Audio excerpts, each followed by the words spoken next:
വിശ്വസിക്കുന്നവരാൽ ഈ അടയാളം കാണും. These signs will accompany those who believe in Jesus. മർക്കോസിൻ്റെ സുവിശേഷം 16:17 എടുക്കുന്നത്. ശത്രുവിനെ ഇല്ലാതാക്കാൻ വേണ്ടി ദൈവം തമ്പുരാൻ നമ്മളെ എക്വിപ്പ് ചെയ്യുകയാണ്. ശത്രുവുണ്ട്, എപ്പോഴും ശത്രു കാണും നമ്മുടെ ചുറ്റും. ശത്രുക്കളില്ലെങ്കിൽ നമുക്കും ബലം വരത്തില്ല, അതും പറയണമല്ലോ, രണ്ട് സൈഡും പറയണം. പക്ഷെ ശത്രു ഉണ്ടെന്നുള്ളത് സത്യമാണ്. പക്ഷേ യുദ്ധത്തിൽ ജയിച്ചവർക്കാണ്, ഓട്ടക്കളത്തിൽ ഓടുന്നവർ പലരാ. പക്ഷെ മുൻപന്മാർ ആരാണ് മുൻപിൽ വരുന്നത്, അവർക്കാണ് ആദ്യം കിരീടം കൊടുക്കുന്നത്. പിന്നെ കൃപയുടെ യുഗമായതുകൊണ്ട് ലാസ്റ്റ് വരുന്നവരും കർത്താവ് പൊക്കിയെടുക്കുന്നുണ്ട്. അതൊരു വലിയ ഭാഗ്യം. എന്തായാലും ഓടാനെങ്കിലും തുടങ്ങാം നമുക്ക്. ദൈവത്തിൻ്റെ പരിശുദ്ധാത്മ പറയുന്നത് ലോഗോസ് ആൻഡ് റീമ. ഈ ലോഗോസ് എന്ന് പറയുന്നത് ദൈവത്തിൻ്റെ വചനമാണ്. ഇത് ഈ വേദപുസ്തകത്തിൽ എഴുതിയിരിക്കുന്ന എല്ലാ വാക്യങ്ങളും ദൈവീക ശ്വാസമാണ്, ദൈവശ്വാസമാകിയാൽ. All scripture is God breathed. ദൈവം പറഞ്ഞ കർത്താവിൻ്റെ ശ്വാസം വചനമായിട്ട് പുറത്തോട്ട് വരുന്നത്. അതുകൊണ്ടാണ് നമുക്ക് പറയാനുള്ള കൃപ. ഈ ലോഗോസ് ചിലപ്പം അതിൽ നിന്ന് ഒരു വാക്യം പൊങ്ങിയെടുത്ത് വരും ജീവനായിട്ട്. അതിന് റീമ വേർഡ് പറയും. When the logos and the rhema come together, അതിൻ്റെ ദൃശ്യമായ ഭാവമാണ് യേശു ക്രിസ്തു. അതായത് വചനം ഇതിനകത്ത് കിടക്കുന്നത് ഇത് മുഴുവനും ദൈവത്തെക്കുറിച്ചുള്ളതാണ്. മനുഷ്യനും ദൈവവുമായിട്ടുള്ള ബന്ധമാണ്, ഒരു കുടുംബമാണെന്ന് ഓർക്കണേ. ഇതിനകത്ത് ലോഗോസ് എന്നാണ് ഈ വാക്യങ്ങൾക്ക് പറയുന്നത്. ദൈവം പറഞ്ഞിരിക്കുന്നത് ദൈവശ്വാസം. പക്ഷേ ഇതിൽ നിന്ന് ചില വാക്യങ്ങൾ നമുക്ക് പ്രയാസം വരുമ്പോൾ ഒരെണ്ണം പൊങ്ങി ഇങ്ങോട്ട് വരും. അതിന് റീമ വേർഡ് എന്ന് പറയും. ആ വേർഡ് ജീവൻ വെച്ച് മുമ്പിൽ. അപ്പോൾ when the logos and the rhema get together, രണ്ടും കൂടെ ഒന്നിച്ച് വരുമ്പോൾ അവിടെ ചേർന്ന് ദൃശ്യമായി വരുന്നതാണ് യേശു ക്രിസ്തു. അപ്പോൾ നമ്മുടെ മുമ്പിൽ ഇത് ജീവൻ വന്ന് നിൽക്കുകയാണ്. അപ്പോൾ ചിലർ പറയത്തില്ലേ എന്നോട്. അപ്പോൾ ഞാൻ കഴിഞ്ഞ ദിവസം ഒരു എനിക്കറിയാവുന്ന ഒരു ഫ്രണ്ടിനെ കാണാൻ പോയപ്പോൾ അവർക്ക് ഒരു വീട് അവർ കൂതാശയൊക്കെ ചെയ്ത് അന്ന് പോകാനത്തില്ല. ഞാനൊന്ന് ചുമ്മാ ഒന്ന് കയറി ചെന്നപ്പോൾ എന്നോട് പറയായിരുന്നു, ഞാൻ ഒരു വീടല്ല 3 വീട് വെക്കുമെന്ന് ദൈവം ഞാൻ ആഗ്രഹിച്ചു. ഞാൻ 3 വീട് വെക്കുന്നു. അപ്പം ദൈവം എന്നോട് പറഞ്ഞു ഇതിൻ്റെ അപ്പുറത്തൊരു വീട് വരുമെന്ന്. അന്ന് തൊട്ട് 2 ക്രോണിക്കിൾസ് 17-ാം അധ്യായത്തിൽ ഒരു വാക്യമാണ് ദാവീദിനോട് പറയുന്നത്, ഞാൻ ഒരു ഭവനം ഉണ്ടാക്കി തരുമെന്നുള്ള ആ വാക്യമാണ് അവർ പിടിച്ചെടുത്തത്. ഒരു വാക്യം ഓരോരുത്തർക്കും ഓരോന്നേ തൊടുമല്ലോ. അങ്ങനെ അതിൽ അവർ വിശ്വസിച്ച് പറഞ്ഞുകൊണ്ടേയിരുന്നു. അപ്പോൾ ആ വീട് സ്വന്തം അവരിയ്ക്കുന്നതിൻ്റെ തൊട്ടപ്പുറത്തുള്ളതാണ് ആ വീടുണ്ടാക്കിയത്. നല്ല ഭംഗിയുള്ളൊരു വീട്. അപ്പോൾ ഒരു പറയായിരുന്നു, ഒരെണ്ണം ഏലിയാവിനും, ഒരെണ്ണം മോശയ്ക്കും, ഒരെണ്ണം എൻ്റെ കർത്താവിനും. 3 വീടും ദൈവം കൊടുത്തു. 3 വീടും അവരുടെ ജീവകാലത്ത് കർത്താവ് വാഗ്ദത്തം ചെയ്തത് കണ്ട ഒരു ഭാഗ്യം. എല്ലാവർക്കും ഇല്ല അതൊന്നും. അതൊരു ഭാഗ്യം തന്നെയല്ലേ. അത് സാധാരണ ഒരു സ്ത്രീയാണ്, അല്ലാതെ വലിയ വചനം പറയുന്ന നടക്കുന്ന ഒരു വ്യക്തിയൊന്നും അല്ല. അവരുടെ ആ വിശ്വാസം, അകത്തെ വിശ്വാസം. പലരും പുറമേ നോക്കുമ്പം കാണുന്നതല്ല, ആ ഉള്ളിലെ ദൈവം ഒരു വാക്യം പറഞ്ഞതിൽ പിടിച്ച് നിൽക്കുകയാണ്. അതാണ് ആ ലോഗോ വേർഡ് നമുക്കായിട്ട് മാറിയപ്പോൾ അതെൻ്റെ ഭവനത്തിന് പറ്റിയതായിട്ട് എടുത്തിട്ട് എൻ്റെ കണ്ണുകൊണ്ട് ഞാൻ കാണുമെന്ന് വിശ്വസിച്ച് അത് ഏറ്റുപറഞ്ഞ് റീമ വേർഡാക്കുമ്പോൾ ദൈവം ദൃശ്യമായിട്ട് വന്ന് ഭവനം പണിത് കൊടുത്തു. മനോഹരമല്ലേ? അതല്ലേ നമ്മുടെ ജീവിതത്തിൽ ആവശ്യം. അപ്പം നമ്മൾ മനസ്സിലാക്കേണ്ടത്, ക്രിസ്തു നമ്മുടെ ഹൃദയങ്ങളിൽ ജനിക്കുമ്പം നമ്മുടെ കഷ്ടത തരുന്ന ദുഷ്ടൻ മാറും. പ്രശ്നമില്ലെന്നല്ല, പക്ഷേ ഇത് നമ്മളിങ്ങനെ ടോർമെൻ്റ് ചെയ്യും. അമ്മിക്കയറങ്ങനെ നമ്മുടെ കഴുത്തേലിങ്ങനെ കെട്ടിവെച്ചിട്ട് മക്കൾക്ക് നടക്കാൻ വയ്യ, 100 നടക്കാൻ വയ്യ. അവനെ വചനമാകുന്ന വാള് വെച്ചിട്ട് വചനത്തിൻ്റെ വാളയച്ച് വെട്ടി മാറ്റാൻ അധികാരം തരികയാണ്. അപ്പോൾ നമ്മൾ ഈ ദൈവത്തിൻ്റെ മുമ്പിൽ വചനമെടുത്ത് ഉപയോഗിക്കാൻ പലർക്കും പേടിയാണ്. കാരണം വചനത്തോട് തൊടുമ്പം നമ്മുടെ സ്വഭാവത്തിന് ശുദ്ധി വരണമല്ലോ. കാരണം നമ്മൾ ദൈവത്തിൻ്റെ ആത്മാവിലല്ലെങ്കിൽ നമുക്ക് വചനം പറയാനോ വചനം എടുക്കാനോ ഒക്കത്തില്ല. അപ്പോൾ നമ്മൾ അതുപോലെ ദൈവസന്നിധിയിൽ പഴയ നിയമത്തിൽ നോക്കിയാലും പുതിയ നിയമത്തിൽ ഒരുക്കത്തോടെ ഇരിക്കുന്നവരിലാണ് പരിശുദ്ധാത്മാ പ്രവർത്തിക്കുന്നത്. എന്ത് സംഭവിക്കുന്നു? മർക്കോസിൻ്റെ സുവിശേഷം 16:17-18 മുമ്പിൽ വായിക്കാം. ക്രിസ്തു സ്വർഗാരോഹണം സ്വർഗം ഉയർപ്പെഴുന്നേറ്റ് കഴിഞ്ഞ് സ്വർഗാരോഹണത്തിന് മുൻപുള്ള സമയത്ത് ശിഷ്യന്മാരോട് കണ്ടിട്ട് പറയുന്ന ഭാഗമാണ് മർക്കോസിൻ്റെ സുവിശേഷം 16-ാം അധ്യായം, അവസാനത്തെ അധ്യായമാണ്. അതിൽ 15 തൊട്ട് വായിക്കുകയാണ്. നിങ്ങൾ പിന്നെയും അവൻ അവരോട്, യേശു യേശു അവരോട് പറയുകയാണ്, നിങ്ങൾ ഭൂലോകത്തിലൊക്കെയും പോയി സകല സൃഷ്ടിയോടും സുവിശേഷം പ്രസംഗിപ്പീൻ. സുവിശേഷം എന്ന് പറഞ്ഞാൽ നല്ല വാർത്തയാണ്. നല്ല വാർത്ത ഉറവിടം ക്രിസ്തു മാത്രമാണ്. ജീവ ഉറവിടം യേശുവിൽ മാത്രമാണ്. അത് നിലനിൽക്കുന്നത്, ഈ ആത്മീയ ഗോളത്തെക്കുറിച്ചാണ് ഞാൻ സംസാരിക്കുന്നത്. അതിൽ നിലനിൽക്കുന്നവർ, ആത്മാവുള്ളവർക്ക് ഇത് മനസ്സിലാകും. വിശ്വസിക്കുകയും സ്നാനമേൽക്കുകയും ചെയ്യുന്നവൻ രക്ഷിക്കപ്പെടും. വിശ്വാസം വന്നാൽ സ്നാനമേൽക്കും. വചനമാകുന്ന ജലസ്നാനം ഏൽക്കാതെ, വചനത്തിൻ്റെ സ്നാനത്തിൽ കൂടെ പോകാതെ, വെള്ളത്തിനകത്തൂടെ പോകാതെ, പഴയ നിയമത്തിൽ പോലും മോശയും ജനതയും വെള്ളത്തിൻ്റെ നടുക്കൂടെ പോയി അത് സ്നാനമായിട്ട് മുൻകുറി കാണിച്ചെങ്കിൽ പുതിയ നിയമത്തിൽ വ്യക്തമായിട്ട് സ്നാനത്തെക്കുറിച്ച് വചനം പറയുന്നുണ്ട്. അത് ഒബ്സർവ് ചെയ്യുന്നവർക്ക് അതിൻ്റെ വ്യത്യാസം അറിയാം. ഏത് തരത്തിലെന്നുള്ളത് അവനവൻ്റെ ആത്മാവ് പറയുന്നത് പോലെ വചന അടിസ്ഥാനത്തിൽ മനസ്സിലാക്കിക്കേണ്ട സമയത്ത് ദൈവം മനസ്സിലാക്കിച്ചു തരും. വിശ്വസിക്കാത്തവൻ ശിക്ഷാവിധിയിൽ അകപ്പെടും. വിശ്വസിക്കുന്നവരാൽ ഈ അടയാളങ്ങൾ നടക്കും. എൻ്റെ നാമത്തിൽ അവർ ഭൂതങ്ങളെ പുറത്താക്കും. അപ്പം ദുഷ്ടശക്തി ഉണ്ടേ, ഭൂതങ്ങളെ പുറത്താക്കും. 2, പുതുഭാഷകളിൽ സംസാരിക്കും. അന്യഭാഷ എന്ന് പറയുന്നത് ആത്മീക ഭാഷയാണ്. അത് 3 തരത്തിലുള്ള ഭാഷയുണ്ട്. ഒന്ന്, നമ്മൾ പെന്തക്കോസ്ത് ദിവസത്തിൽ കേട്ട ഭാഷയാണ്. അതായത് അവരവരറിയാവുന്ന ഭാഷയിൽ പറയുമ്പോൾ വന്ന 17 രാജ്യങ്ങളിൽ നിന്ന് വന്നവരും അവരവരുടെ ഭാഷയിൽ കേട്ടുന്നവൻ. എന്നാൽ വേറൊരു ഭാഷയുള്ള സമൂഹത്തിൽ ഒരാൾ അന്യഭാഷ പറയുന്നവർക്ക് അറിയത്തില്ല, പക്ഷേ കേൾക്കുന്നവരിൽ ഒരാൾ അത് തർജ്ജിമ ചെയ്തു കൊടുക്കും. പക്ഷേ പ്രയർ ലാംഗ്വേജിലുള്ള അന്യഭാഷ എന്ന് പറയുന്നത് എനിക്കറിയത്തില്ല. നമ്മൾ ഒത്തിരി ദുഃഖിച്ച് വേദനിച്ചിരിക്കുമ്പോൾ നമ്മൾ ഭാഷ മാറി പറയും. നമുക്ക് കാരണം ചിലർ തേങ്ങി കരയുന്നതാണ്. അതൊരു ഭാഷയാണ്. നമുക്ക് എന്താ പറയണമെന്ന് അറിയത്തില്ല. പക്ഷെ അത് സ്വർഗത്തിൽ പ്രാർത്ഥനയായിട്ട് കടന്നു ചെല്ലും. അത് കഴിഞ്ഞിട്ട് അവർക്ക് അവരുടെ നാവിന്മേൽ ദൈവം ഉച്ചരിക്കാൻ ഭാഷ കൊടുക്കുന്നുണ്ട്. അത് സ്വർഗീയ ഭാഷയാണ്. അതിനെക്കുറിച്ചൊക്കെ വേദപുസ്തകത്തിൽ അനുഭവമുള്ളവർക്കേ പറയാനൊക്കത്തുള്ളൂ. ദൈവാത്മാവ് നമ്മൾ പൗലോസ് പറയുന്നുണ്ട്, എനിക്ക് അന്യഭാഷയുടെ ആധിക്യം എന്ന് പറയുന്നത് ദൈവത്തോടുള്ള സംസാരം. 3-ാം സ്വർഗം കണ്ട പൗലോസിന് അന്യഭാഷാവരമുണ്ടായിരുന്നു. ഭാഷാവരം എല്ലാവർക്കും ദൈവം പെന്തക്കോസ്തിലുണ്ടായിരുന്നപ്പോൾ എല്ലാവർക്കും കൊടുത്തതാണ്.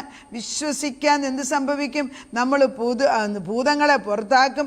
നമ്മൾ ഈ ഭാഷ പറയുമ്പോഴേ, ദൈവഭാഷ പറയുമ്പോൾ ശത്രുവിന് നിൽക്കാനൊക്കത്തില്ല. കാരണം ആ ഭാഷയുടെ പ്രയോജനം എനിക്ക് മനസ്സിലാകത്തില്ലെങ്കിലും പരിശുദ്ധാത്മാവും നമ്മുടെ ആത്മാവും കൂടെയുള്ള ഭാഷ നേരിട്ട് സ്വർഗത്തിൽ ചെല്ലുന്നതിനാൽ ശത്രു അവിടെ നിൽക്കാനൊക്കത്തില്ല. എൻ്റെ നാമത്തിൽ ഭൂതങ്ങളെ പുറത്താക്കും, പുതുഭാഷയിൽ സംസാരിക്കും, സർപ്പങ്ങളെ പിടിച്ചടക്കും. കണ്ടോ, പാമ്പിനെയും തേളിനെയും ചവിട്ടുമെന്ന് പറയുന്നത് ഇവിടെ എഴുതി വെച്ചിട്ടുണ്ട്.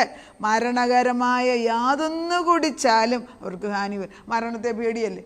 എല്ലാവർക്കും മരണം പേടിയുണ്ട്. പക്ഷേ ഇവിടെ വചനം പറയുന്നത്, നീ എന്തൊക്കെ എന്നാലും നിന്നെ മരണം തൊടത്തില്ല. ഞാൻ അറിയാതെ രോഗികളുടെ മേൽ നീ കൈവെക്കുമ്പോൾ അവർക്ക് സൗഖ്യം.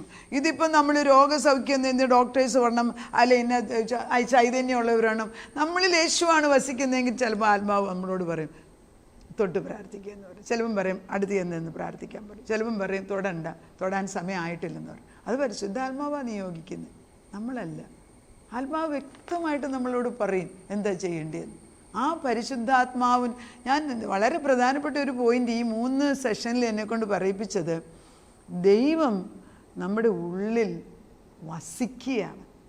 അത് ആ പോയിന്റിനെ കുറിച്ച് ഞാൻ കടന്നു വരുന്നുണ്ട്. പിന്നെ എൻ്റെ ഉള്ളിൽ ഇന്നലെ വരെയും ഒരു വിരുന്നുകാരനെ പോലെ വന്നു ചെയ്തേച്ചു പോയ ദൈവത്തെ അല്ല ഇന്ന് ഞാൻ കാണുന്നത്. എൻ്റെ ഉള്ളിൽ വസിക്കുന്ന ദൈവം. അവനിൽ നിന്ന് എനിക്ക് മാറാനൊക്കുന്നില്ല. നമ്മൾ വാക്ക് കൊടുത്തു പോയില്ലേ? ഇല്ല, ഭാര്യ ഭർത്താക്കന്മാർ കല്യാണം കഴിച്ചു കഴിഞ്ഞേച്ച് അവർ വാക്ക് കൊടുത്തു പോയി. ദൈവിക നിയമം അനുസരിച്ച് അവർ മരണം വരെ ഒന്ന് ആദത്തിൻ്റെ ഉള്ളിൽ നിന്ന് അവ പുറത്ത് വന്നത്. അത് ഉൽപ്പത്തി വായിച്ചു നോക്കും. ഈ വേദപുസ്തക അടിസ്ഥാനത്തിൽ സത്യവചനം നമ്മൾ ഇത് സത്യമാണെന്ന് വിശ്വസിക്കുന്നതെങ്കിൽ അത് വ്യക്തമായിട്ടും ദൈവത്തിൻ്റെ അകത്തുനിന്ന്, വാദത്തിൻ്റെ അകത്തുനിന്ന് തന്നെയാണ് അവ്വായി എടുത്തത്. അത് മനസ്സിലാക്കാൻ പാടില്ല. കാരണം പിതാവാം ദൈവത്തിൻ്റെ ബോസം ഉള്ളിൽ നിന്നാണ് പുത്രൻ വന്നത്. അതിനാർക്കെങ്കിലും സംശയമുണ്ട്? യേശു പറയുന്നുണ്ടല്ലോ, പിതാവിനെ ആരും കണ്ടിട്ടില്ല. പിതാവിൻ്റെ ഉള്ളിൽ നിന്ന് പുത്രൻ മാത്രമേ പിതാവ് എന്തെന്നറിയുന്നുള്ളൂ. പിതാവ് ആത്മാവാണ്, രൂപമില്ല. അപ്പോൾ ഒരു രൂപമായിട്ട് കടന്നു വന്ന് മനുഷ്യനായിട്ട് വന്നത് യേശു മാത്രമാണ്. ആ യേശുവിനെ പറയുന്നതിനൊക്കത്തുള്ളൂ ഞാൻ പിതാവിനെ കണ്ടെന്ന്. വേറെ ആരും കണ്ടിട്ടില്ല. പിതാവിനെ കണ്ടു കഴിഞ്ഞാൽ ജീവിക്കാനൊക്കത്തില്ല. അപ്പോൾ പഴയ നിയമത്തിൽ പ്രത്യക്ഷപ്പെടുന്നത് പലതും പിതാവെന്ന് പറയുന്നിടത്ത് യേശു തന്നെയാണ് പ്രത്യക്ഷപ്പെട്ടത്. നമ്മൾ ആരായി യേശുന്ന് ഈ പറയും തോറും സത്യം പറഞ്ഞാൽ ആഴമാറിയ വെള്ളത്തിൻ്റെ അടിയിലോട്ട് നമ്മൾ പോവുകയാണ്. You cannot fathom it with our brain. എൻ്റെ പിന്നെ അറിയേണ്ടതെല്ലാം ഈ വചനത്തിനകത്ത് എഴുതിയിട്ടുണ്ട്. അറിയേണ്ടതെല്ലാം ഈ ലോക ജീവിതത്തിന് വേണ്ടത്, ബാക്കിയുള്ളത് സ്വർഗത്തിൽ ചെല്ലുമ്പം പഠിപ്പിച്ചോളും ദൈവം. ഇങ്ങനെ ഒരു ജീവനുണ്ടെന്നൊക്കെ മനസ്സിലാക്കി ഉറപ്പ് വരണം. ഓരോ ഉറപ്പിലാണ് നമ്മൾ നിൽക്കണം. കർത്താവ് പറയുന്നു, ഭൂതങ്ങളെ നീ പുറത്താക്കി എൻ്റെ നാമത്തിൽ. നമ്മൾ നിൽക്കുമ്പോഴേ നിഴല് വീണാൽ പോലും ശത്രു മാറും. ഇത് പറഞ്ഞില്ലേൽ ആരും മനസ്സിലാക്കും. ആ ഒരു വിഷമസ്ഥിതിയിൽ ഈ ദൈവം ഉണ്ടെന്ന്. ഇപ്പം നമ്മൾ ഈ പ്ലെയിൻ ആക്സിഡൻ്റ് കാര്യത്തിൽ ഒരു വേർഡ് പറയാൻ ഞാൻ ആഗ്രഹിക്കുന്നു. ഞാൻ പലപ്പോഴും ഇൻ്റർനാഷണൽ ഫ്ലൈറ്റിൽ പോകുന്ന വ്യക്തിയാണ്. അപ്പോൾ അമേരിക്കയ്ക്ക് ഞാൻ പോകുമ്പോൾ ഞാൻ നോട്ട് ചെയ്യുന്ന ഒരു സത്യം, പണ്ടത്തെ പോലല്ല ഇപ്പോഴത്തെ ഫ്ലൈറ്റുകൾ. വലിയ ഫ്ലൈറ്റിൽ എല്ലാ സീറ്റിൻ്റെയും പുറകിൽ ഒരു സ്ക്രീനുണ്ട്. അതായത് അവർക്ക് കാണാം, TV പ്രോഗ്രാം പോലെ ചെറിയൊരു സ്ക്രീനുണ്ട് എല്ലാത്തിനും. ഫസ്റ്റ് ക്ലാസ് തൊട്ട് പുറകു വരെയുള്ളവർക്കും അത് അവൈലബിളാണ്. ഇവിടെ 18 മണിക്കൂറോളം പ്ലെയിനിൽ ഇരിക്കുമ്പോൾ സമയം ഇഷ്ടം പോലെയുണ്ട്. എല്ലാവരും ഇത് തുറന്നിട്ട് അവർക്ക് ഇഷ്ടമുള്ള സിനിമയെ, ഹൊറർ മൂവീസ്, പിന്നെ വേണ്ടാത്ത പലതും കണ്ടുകൊണ്ടിരിക്കും. നമ്മൾ നോക്കുമ്പോൾ പ്ലെയിനിൽ നിന്ന് ഇറങ്ങുമ്പം ഈ അങ്ങേയറ്റം വരെ നടന്നു പോകുമ്പോൾ നമുക്ക് കാണാം എല്ലാ സ്ക്രീനുകളും ഓപ്പൺ ചെയ്ത് അവർ സിനിമ കണ്ടുകൊണ്ടിരിക്കുകയാണ്. ഒരെണ്ണം പോലും നല്ലതല്ല, ദൈവീകമായത് ഒരെണ്ണം പോലും ഇല്ല. പിന്നെ ഒരു വ്യക്തി പ്രാർത്ഥിക്കുന്ന വ്യക്തി അതിനകത്തുണ്ടെങ്കിൽ ദൈവം അതിനെ രക്ഷിക്കും. ഞാൻ വിശ്വസിക്കുന്നു. ഒരു വ്യക്തി, പലപ്പോഴും ഒരു വ്യക്തി പോലും ഇല്ല. ഏതൊരു ആപത്ത് വരുമ്പം എത്ര പേര് അതിനകത്ത് പ്രാർത്ഥിക്കുന്നവരുണ്ടായിരുന്നു, പ്രാർത്ഥന ഉണ്ടെന്ന് ചോദിച്ചാൽ ആരും ഇല്ല എന്നുള്ള സത്യമാണ്. ഞാൻ കാണുന്നതാണ്. ഒരൊറ്റ പ്ലെയിനിൽ ദൈവത്തിൻ്റെ വിശ്വാസമുള്ളവർ അങ്ങനെ കയറിയാൽ ദൈവം പറയും ഒന്നുകിൽ അവരെ രക്ഷിക്കും, അല്ലെങ്കിൽ ദൈവം തമ്മിൽ. പക്ഷേ വരത്തില്ലെന്നല്ല, പക്ഷേ ഇതാണ് പോസിബിളായിട്ട് ഞാൻ കാണുന്ന ഒരു സത്യം. അങ്ങേയറ്റം വരെയും പോകുന്നവർ ഈ ഒരു പ്ലെയിനകത്ത് ഇരുന്ന് എന്തെങ്കിലും ദൈവികത്വത്തെക്കുറിച്ച് കാണുന്നുണ്ടോ എന്ന് സംശയമാണ്. പിന്നെ അങ്ങനെ ദൈവം കടന്നു വരും. എന്നെ വിളിക്കുവിൻ എന്നല്ലേ, call unto me I will come to you. അങ്ങനെയല്ലേ വചനം പറയുന്നത്. യാക്കോബി പറയുന്നുണ്ട്, resist the devil and he will flee from you. അവനെ അടിച്ചു മാറ്റാൻ അത് വളരെ സത്യമാണ് ഈ പറയുന്നത്. നമ്മൾ ഈ ഓരോ ആപത്ത് വരുമ്പോഴും, ഇപ്പോൾ എക്സ്കർഷനൊക്കെ പോകുമ്പോൾ ഞാൻ വളരെ നിർബന്ധമായിട്ട് ഞാൻ പറയും, എക്സ്കർഷനൊക്കെ പോകുമ്പോൾ പ്രാർത്ഥിച്ച് വേലി കെട്ടി തന്നെ വിടണേന്ന്. പ്രാർത്ഥിച്ച് കഴിയുമ്പോൾ ഞാൻ പറയും വേലി കെട്ടണമെന്ന്. ഞങ്ങളൊക്കെ വേലി കെട്ടി നിന്നില്ലെങ്കിൽ വീണു പോകും. എളുപ്പമല്ല ദൈവവചനം എടുക്കുന്നത്. പക്ഷെ വേലി കെട്ടി നിൽക്കുന്നത് കൊണ്ട്, വേലി കെട്ടി കർത്താവ് തന്നെ വരണം. അതായത് കർത്താവിൻ്റെ തീയും നമുക്ക് ചുറ്റും, കർത്താവിൻ്റെ മഹത്വം അകത്തും വരണം. ഈ കബോർഡ് അല്ലെങ്കിൽ ദൈവത്തിൻ്റെ മഹത്വം എന്ന് പറയുന്നത്, അത് ദൈവത്തിൻ്റെ സാന്നിധ്യം ദുഷ്ടനറിയാം, അടുക്കാനൊക്കത്തില്ലെന്ന്. അത് നമ്മളിലുണ്ടെങ്കിൽ മറ്റുള്ളവർക്ക് അത് കാണാൻ, കുറച്ചൊക്കെങ്കിലും കാണാൻ സാധിക്കും. പിന്നെ ശത്രു നമ്മളെ തൊടത്തില്ല. കർത്താവ് പറഞ്ഞല്ലോ, പാമ്പും തേളും ഒന്നും നീ അതിനെ ചവിട്ടി മതിക്കണം. യാക്കോബിൻ്റെ ഒരു വാക്യം വായിച്ചിട്ട് നിർത്താൻ പോവുകയാണ്. ദൈവാത്മാവ് നമ്മുടെ കൂടെ നിന്ന് പറഞ്ഞു തരുമ്പോൾ അത് മനസ്സിലാക്കി എടുത്തിട്ട് വിനയപ്പെട്ട് ഒരു വചനം മതി. ഞാനീ പറയുന്നതിൻ്റെ ഏതെങ്കിലും ഒരു വചനം മതി. 4:7 പിശാചിനോട് എതിർത്ത് നിൽപ്പീൻ. കണ്ടോ? അതിന് ആകയാൽ നിങ്ങൾ ദൈവത്തിന് കീഴടങ്ങുവീൻ. തോന്നുന്നതല്ല എൻ്റെ വീടിനകത്ത് മ്ലേച്ഛതയും ദുഷ്ടതയും എത്തി വെച്ച് ദൈവം പ്രവർത്തിക്കുന്നു പറഞ്ഞാൽ എങ്ങനെ ദൈവം കയറി വരും? പറ, എങ്ങനെ ദൈവത്തിന്? He's holy God. ദൈവം പഴയ നിയമത്തിൽ തന്നെ പറയുന്നു, ഞാൻ വരുന്നതിന് മുമ്പ് നിങ്ങളെ തന്നെ ശുദ്ധീകരിക്കുകയും. ശുദ്ധിയില്ലാത്തടത്ത് ദൈവം വരത്തില്ല. ഞാൻ പറയുന്നത് മനസ്സിലാക്ക്. ദൈവം ഒരു ഹോളി ഗോഡാണ്. കർത്താവ് പറയാണ്, ആകയാൽ നിങ്ങൾ ദൈവത്തിന് കീഴടങ്ങുവിൻ, പിശാചിനോട് എതിർത്ത് നിൽപ്പീൻ, എന്നാൽ അവൻ നിങ്ങളെ വിട്ട് ഓടിപ്പോകും. ദൈവത്തോടടുത്ത് ചെല്ലുവീൻ, എന്നാൽ അവൻ നിങ്ങളോട് അടുത്ത് വരും. എത്രയോ പ്ലെയിനുകൾ, എത്രയോ ആപത്തുകൾ ദൈവം തമ്പുരാൻ രക്ഷിച്ച കാര്യങ്ങൾ നമ്മൾ വായിക്കുന്നുണ്ട്. ഇപ്പോൾ അങ്ങനെയുള്ളത് കുറവാണ്. കാരണം ആർക്കും ഈ ദൈവത്തെക്കുറിച്ച്, ഇപ്പോൾ നമ്മൾ പണ്ട് അസുഖം വരുമ്പോൾ നമ്മൾ പറയും പ്രാർത്ഥിക്കാൻ. ഇപ്പം പറയാൻ പേടിയാണ്. ഏത് വലിയ ഡോക്ടറുണ്ടെന്ന് നമ്മൾ പറയും. Things are changed. പ്ലെയിനിൽ ഫസ്റ്റ് ക്ലാസ്സിൽ പോയതുകൊണ്ട് ചാകാതിരിക്കൂ? അല്ല, ഇക്കോണമിയിലിരുന്ന് ചാകാതിരിക്കും. എവിടെ ഇരുന്നാലും ദൈവം ഇല്ലെങ്കിൽ എല്ലാം സംഭവിക്കും. ദൈവം ഉണ്ടെങ്കിൽ ഒരു നീക്കുപോക്കുണ്ട്. അതുകൊണ്ട് ദൈവം ഇല്ലാത്തവരായിരുന്നോ എന്ന് ചോദിച്ചാൽ എനിക്കത് പറയാൻ അറിഞ്ഞുകൂടാ. അത് അവനവൻ്റെ വിധി. പക്ഷേ this is the trend. The usual trend is ദൈവത്തെ അകത്തിയുള്ള ഒരു ജീവിതം മനുഷ്യൻ ഏറ്റെടുക്കുകയാണ്. അത് സൊദോം ഗൊമോറയുടെ അവസ്ഥ തന്നെയാണ്. നമ്മൾ രഹസ്യമായിട്ട് ഈ ദേശത്ത് കാണിക്കുന്ന എല്ലാം പുറം രാജ്യങ്ങളിൽ ഓപ്പണായിട്ട് ചെയ്തേച്ചാൽ അതാണിപ്പം ജീവിതം എന്ന് പറയുന്ന ഒരു കാലം. നമുക്ക് തിരിച്ച് ദൈവത്തിലേക്ക് വരാം. ഒരു രക്ഷിതഗണം ഉണ്ട് കേട്ടോ. അത് വളരെ പ്രധാനമായിട്ട് ഓർക്കണേ. അതിൽപ്പെട്ടവരാണ് എൻ്റെ വചനം കേൾക്കുന്നത്. നാഥ, നിൻ്റെ ആത്മാവ് ഞങ്ങളുടെ കൂടെ നിൽപ്പുണ്ട്. അതിവിശുദ്ധനായ ദൈവത്തിൻ്റെ വിശുദ്ധി ആഗ്രഹിക്കണം. Be holy, as I am holy. ദൈവത്തിൻ്റെ ആത്മാവ് വസിക്കണമെങ്കിൽ, എന്നിൽ ദൈവാത്മാവ് എപ്പോഴും വസിക്കണമെങ്കിൽ അഴുക്ക് ചിന്തകളെ എടുത്തു കളയണം. ഈ 1000 ചിന്തകൾ ബൊമ്പാടി ചെയ്ത് തലക്കിട്ടടിക്കുമ്പോൾ രക്ഷയുടെ ശിരസ്ത്രം തലയ്ക്ക് വെച്ചില്ല എങ്കിൽ ഞങ്ങളെല്ലാം വീണുപോകും കർത്താവേ. എന്നാലും നീ ഞങ്ങളെ സ്നേഹത്തോടെ വീണ്ടും വീണ്ടും വീണ്ടും സ്നേഹിച്ചു കൊണ്ട് നടക്കുന്ന ഓർക്കുമ്പം എങ്ങനെ നന്ദി പറയാതിരിക്കും? എങ്ങനെ നിൻ്റെ മുഖത്തേക്ക് ഞങ്ങളെ പരിപാലിക്കുന്ന, നമ്മുടെ തലമുറകളെ നോക്കുന്നതൊക്കെ ഞങ്ങളുടെ നന്മ കൊണ്ടല്ല, പക്ഷെ നിൻ്റെ സ്നേഹത്തിൻ്റെ. പക്ഷെ പറഞ്ഞല്ലോ, എൻ്റെ വാഗ്ദത്തം ഞാൻ അബ്രഹാമിന് കൊടുത്തതിനാൽ അബ്രഹാമിൻ്റെ സന്തതിയായിട്ട് യേശുവിനെ രക്ഷിതാവായിട്ട് സ്വീകരിച്ച എല്ലാവർക്കും ഈ അനുഗ്രഹം ദൈവം വെച്ചിരിക്കുക, ഈ കവറിങ്. അതുകൊണ്ട് ദൈവമേ, നിൻ്റെ ആത്മാവ് ഞങ്ങളെയും ഞങ്ങളുടെ തലമുറകളെയും കവർ ചെയ്തേ ഒക്കത്തുള്ളൂ.